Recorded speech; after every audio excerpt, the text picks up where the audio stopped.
மகேஷ் கல்யாண். தாராள பிரபு அது வேணாமா? அவளை இவன் கண்ணு முன்னாலேயே உட்கார வச்சுக்கிட்டு அவ கஷ்டப்படுறா, அவ சந்தோஷப்படுறான்னு எப்ப பார்த்தாலும் அந்த ஆனந்தி பின்னாடியே ஓடிட்டு இருக்கான்.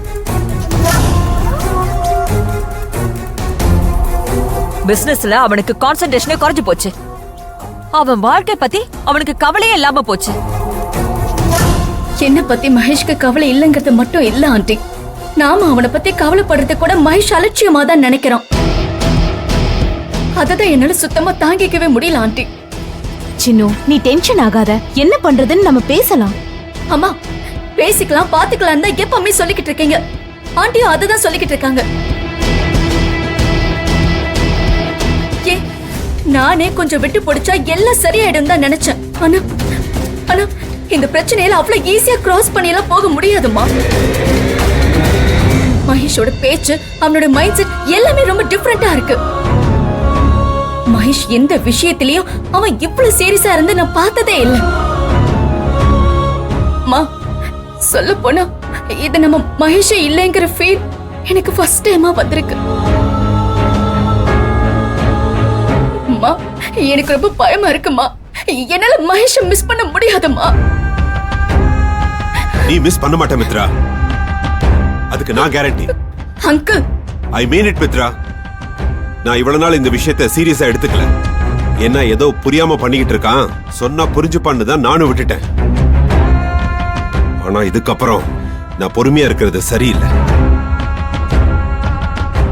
இன்னைக்கே நான் மகேஷ் கிட்ட பேசுறேன். உனக்கும் மகேஷ்க்கும் என்கேஜ்மெண்ட்டுக்கு நான் டேட் ஃபிக்ஸ் பண்றேன். எவ்வளவு சீக்கிரம் உங்க கல்யாணத்தை நடத்தணுமோ அவ்வளவு சீக்கிரம் நடத்தி முடிக்கிறேன்.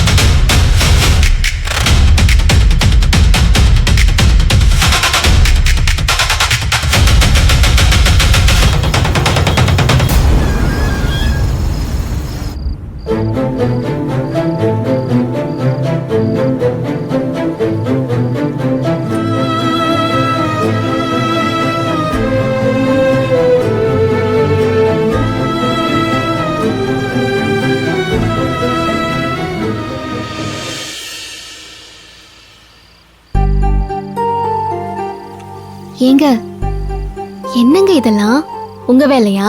ஆமா, மொட்டை மாடியில தூங்கணும்னு ஆசைப்பட்டுட்ட, சும்மா விட்டுருவோமா? கொசு கடிக்கும்ல, அதான் உன்னை கொசு கடிக்காம இருக்கிறதுக்காக இதோ அது போட்டிருக்கேன், பிளஸ் ஃபேன். கொசு உன்னை கடிச்சா நீ டிஸ்டர்ப் ஆவ, நீ டிஸ்டர்ப் ஆனா நம்ம குழந்தையும் டிஸ்டர்ப் ஆகும்ல, அதுக்காக தான். வா, பாத்து உட்கார், பாத்து.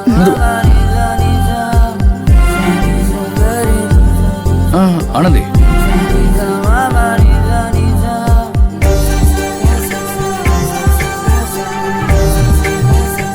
அப்படி பாக்குற இம்புட்டு பேசுறியலே, அங்க மகேஷ் சார் கிட்ட பேசுங்கன்னு சொன்னப்போ பேசாம இருந்துட்டியலே. அதுக்குதான் கோவத்துல கொந்தளிச்சு என்ன வறுத்து எடுத்துட்டிய. பின்ன கோவம் வரக்கூடாதுன்னு சொல்றீங்களா? ஐயோ, நான் எப்ப அப்படி சொன்னேன்? அது மட்டும் இல்ல ஆனந்தி, நமக்கு சொந்தமான ஒரு பொருள் இன்னொருத்தருக்கு பிடிக்கவே கூடாதுன்னு நாம எப்படி சொல்ல முடியும்? ஆனா அந்த பொருள் நமக்கு சொந்தமானதுன்னு தெரிஞ்சும் அது வேணும்னு கேக்குறது தப்பு இல்லையா? நமக்கு கோவம் வரதானே செய்யும். இந்த பாரு, அதை கொடுக்கறதா வேண்டாமான்னு முடிவெடுக்கிற உரிமை நம்ம கிட்ட இருக்கும்போது கோவப்பட வேண்டிய அவசியமே இல்லையே.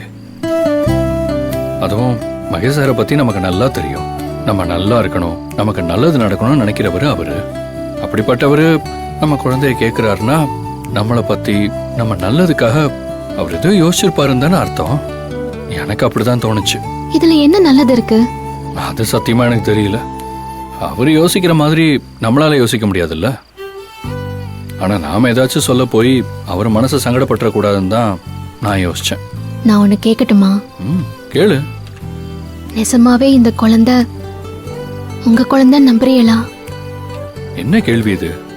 என்கிட்ட இப்படி ஒரு கேள்வி கேட்கணும்னு உனக்கு தோணி இருக்குன்னா அப்ப நான் இன்னும் உனக்கு நம்பிக்கை வர மாதிரி நடந்துக்கலாம் தானே அர்த்தம். இல்லங்க, அப்படி இல்ல, நான் நம்புறேன். இருந்தாலும் சொல்லுங்க. சரி, சொல்றேன். இது நம்ம குழந்தை தான், நம்ம குழந்தையே தான். 100% என் மனசார நான் அப்படித்தான் ஏத்துட்டு இருக்கேன். ஆனா அதை இப்பதே நான் நம்ப ஆரம்பிச்சிருக்கேன். ஆனந்தி, நெசமாத்தையும் சொல்றேன். நீங்க தான் இந்த குழந்தைக்கு அப்பான்னு நான் இப்பதே நம்ப ஆரம்பிச்சிருக்கேன்.